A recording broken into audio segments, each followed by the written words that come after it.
We'll do this thing and then we'll take the break.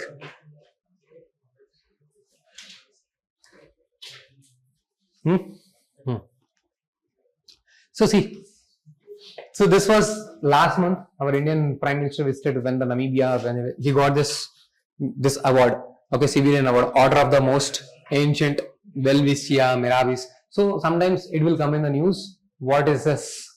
Okay, so that was the highest civilian award offered by the Namibia to the India. Okay, so this, what does it mean? It is a national plant of the Namibia. Whatever this Mirabilis is there, focus. It is a national plant of Namibia. It is a rare ancient plant native to the Namib desert.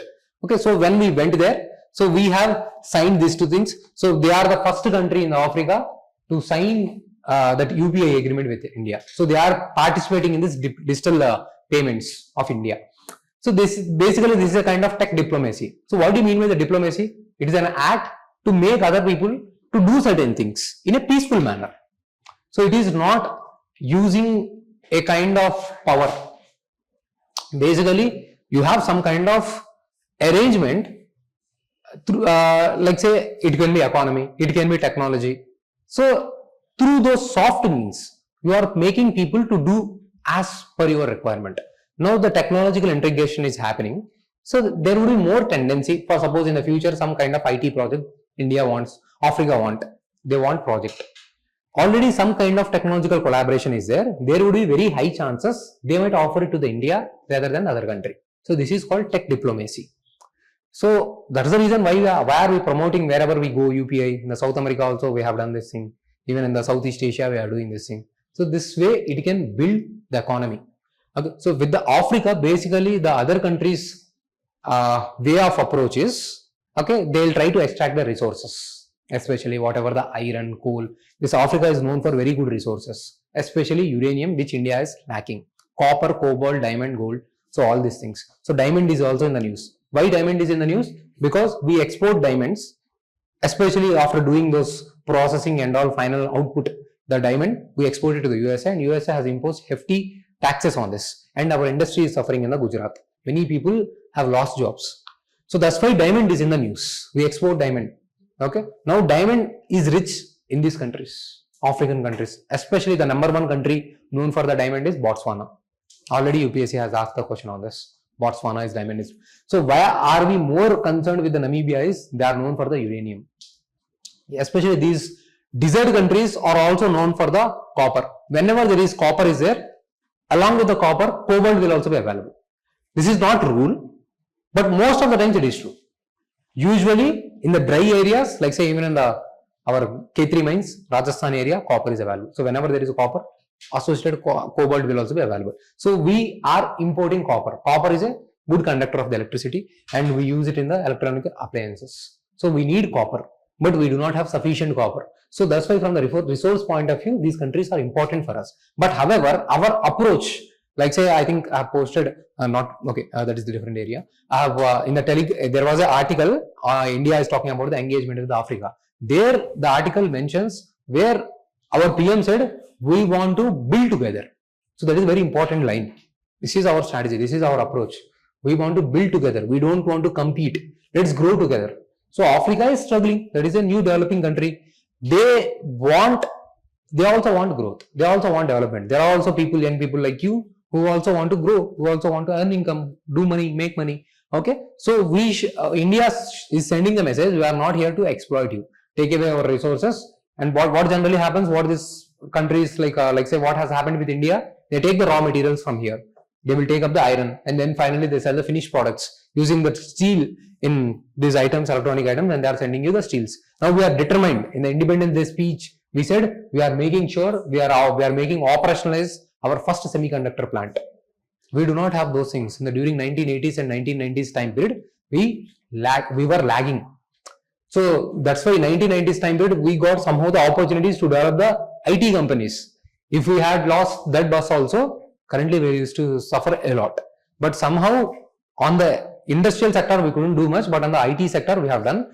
Now we are trying to do, but still we are lagging behind. So because now we not only want to develop the semiconductors, we also need to move forward in the AI. See, if you don't do these things, because Now we do not have any advantage. AI is rapidly taking its place.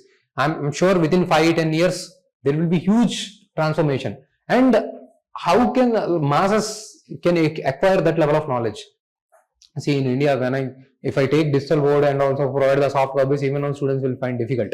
Okay, so technology adoption in the masses is difficult. So now at the industries level, for suppose there is a huge company, for them, if the technology is working, they'll do away with the employees. Okay, the developed countries, they have the more access to the technology. Now here in India, we have more labor. That's why we want to promote the labor intensive industries. But with growth of the technology, so this is going to be a huge challenge. Unless we skill our people, we can't progress. So that's the reason. So whatever this thing, in these scenarios, so we are saying we will provide the skill development to the Africa. We are also saying not just India, we will build together, we will grow together. This is a message we are providing it to the Africa. Okay. So these agreements that we have done, Global Biofuel Alliance, because these are the India's initiative, Coalition for Disaster Resilient Infrastructure. Its headquarters is in the Delhi. Okay. Namibia became first African country to implement the India's UPI. So these questions can be asked for the prelims. Coalition for the disaster resilient infrastructure. Okay. So that is an initiative to develop the disaster resilient infrastructure worldwide. Okay. These are the initiatives led by India. Biofuel promotion, disaster resilient infrastructure and all. Okay. Their major headquarters is in the Delhi. Now Namibia has participated in that initiative. There are two initiatives India is leading. Namibia has participated in that. What is the confusion in that? Clear? Two initiatives, Namibia participated in that. That's all. So now what do we need to see here? See here. If you see here, now these things, I don't think independent question can be asked for the India and the Namibia. But since we are doing just for background purposes, just have an idea. See, we have supported their liberation. We have supported their promotion whenever their independence, whenever there was instability in their countries, we have sent a peacekeeping force. There is not India exactly has sent the peacekeeping force. There is a UN's peacekeeping force, and India is the largest contributor of the man force to this UN peacekeeping force. Okay, so that way India has provided support to this Namibia, and also recently high level engagements are also happening. Okay, so that's why that is highlighting the importance of the Namibia. So what do we do? So basically it is very important. We are providing them capacity building, skill development, education, basically whatever the soft power does. So what do you mean by the soft power? So basically you are not using the military. You are engaging them using all the things other than military. So that is called the soft power. So it can be education, it can be technology, it can be cultural exchange, it can be Bollywood, movie, entertainment. Okay. When you are using the defense, that is called the hard power. Okay. So and they can ask you, do we need hard power or soft power? Simple question, we need both. Simple answer. Okay. So all these things comes under soft power. Okay. We are training their students. Okay. We are training their diplomats. We are providing them food aid. Nothing difficult in this. Just remember one example, because these things can also be utilized in Africa. In the entire Africa, our approach is same. We are providing the skill development. We are providing them support, health, education. Their students travel to India to study in our education institutions also. For us, main concern is we want our agriculture land is stagnated, 143 million hectares. You cannot increase the agriculture land area. Total land area is 343 million hectares of the land. Out of that, agriculture is suitable is 143. Now population is increasing. You cannot increase the land. So now these are the fertile tracts we are looking for. There we can make the agreements with these African countries. So we can grow pulses there. And then finally we can import. South-South cooperation is important. So why these African countries are important for us is, so why Africa? You can note down this thing, why Africa? First thing, South-South cooperation.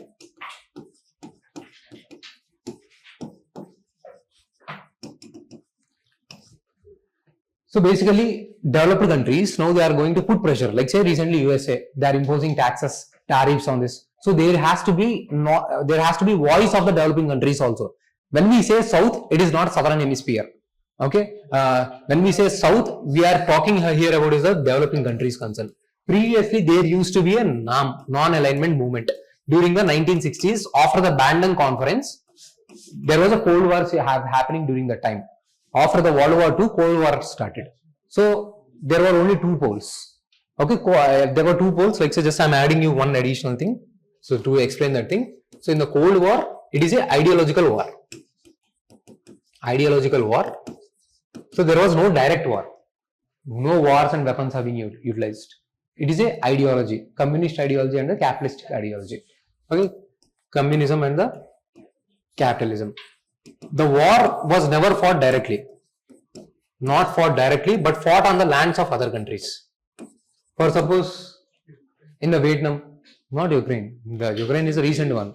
Okay, you can say something. Okay, back then, North Korea, South Korea. North Korea is a communist. Whenever it is communist, Russia used to support. Somehow, China, also the side of Russia with the same logic. In between, China, okay, we will take up the market-based capitalism, state capitalism, China said. And they got huge investments from the USA back those days, and that's how China got developed. That's why that irritates Trump.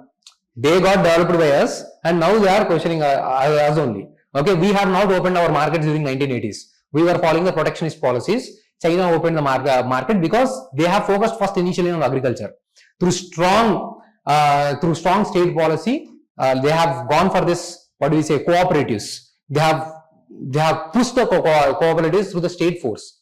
India is a democratic country, can't do that way. Okay, somehow initially they got developed in agriculture. There was a strong reactions for that also. Then they went into the industries and somehow they got developed. Whatever the development that we are seeing now, they have planned 20-25 years ahead only. Okay, so this was the time period then. Some time period China was there with the USA also, without aligning with the Russia. So China and Russia, there is no strong strategic alliances. Even China and Russia is also having boundary disputes. It is only short term.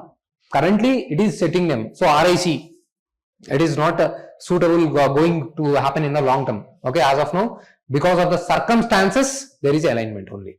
Okay, so this was the thing, not war fought directly on their lands, but fought on the other lands. Okay, so during this time, we have come up with the non-alignment movement because countries were taking side. So then only we said we are not pawn. Okay, we will rule based on our own terms. Okay, so now to get the support, more than 170 odd countries, more than 120 or plus countries. So non-alignment. We don't want to align with any country because we are developing countries. We have problems, we have concerns. We want to align with this. So that's how we have spoken about the South-South cooperation. But currently, NAM is irrelevant. Now we have NAM 2.0, NAM 2.0, where we are engaging with the different countries depending upon our requirement. Like say Namibia. If it is helping our interest, we will align with those countries, okay, to meet our needs. So that's how South-South cooperation. And these countries also support India's participation in the UNSC. We want permanent seat under the UNSC. So UNSC has 5 permanent and 10 non-permanent members. We want membership in that. So to get the membership in that, it is very difficult. All those 5 members who are there currently, they should not veto. Everyone should accept. And 2/3 of the voting should be there in the UN General Assembly. Whoever the 170 members, 167 members are there, 2/3 member support is there, is required. So there Namibia is supporting. UNSC membership is supported. Note down these points. Okay, please focus. I'm sure you will not get this like this anywhere. Okay, so these things are being generated. I'm trying, just from factual Namibia content, I'm trying to link to the entire, I'm giving you the framework, how we'll discuss with the other general small countries. Okay. The major, and this framework has to be utilized. Why this Africa? Why any country? If they give you any country also, if you have this framework, you can easily write in the mains. So this next is resources. Namibia has uranium, gold, diamond, copper. Gold, diamond, copper. Then our land is limited again for the agricultural purposes.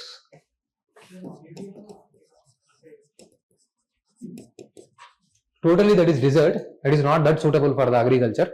Okay, but in general for the Africa we can utilize this thing. You have 2 deserts, Namibia desert and the Kalahari desert. But usually why we are looking for the Africa? Because our land is limited. Okay, so and this is also in the future it can be a good market because their population explosion is still happening. In the future, population explosion can happen, and we can utilize them as a market, build a good relationship. Okay, this is also required to counter the China. China's presence is increasing. Already China has done a lot of presence because they have good money with them. We do not have the necessary money to counter that checkbook diplomacy of the China. Checkbook diplomacy means now we are doing through the technological diplomacy. Even there we are lagging with the China. So they are using the checks. Okay, but that is also causing debt trap diplomacy because they are dependent. They are taking huge loans from the China. Now China will say, okay, you can't anyway pay us money back. Give us your ports. Okay, so that is called debt trap diplomacy. Okay, so that is a broader framework. So this economic and commercial things. So those things, minority, all these things can be easily incorporated here. So cheetah reintroduction, we have introduced cheetah also in the Madhya Pradesh, taking from the Namibia. See, UNSC Council, trade and investment, capacity and also. So India, see this words I have like, this is given in the Hindu article. 3-step logic, you can utilize it for the Africa. Shared historical solidarities, this can be utilized in the conclusion also. Shared historical solidarities, pragmatic cooperation, pragmatic means practical way, and future oriented ties. These are the 3 things. Okay, so this thing can be utilized in the conclusion for all the African countries. That's what I'm trying to say.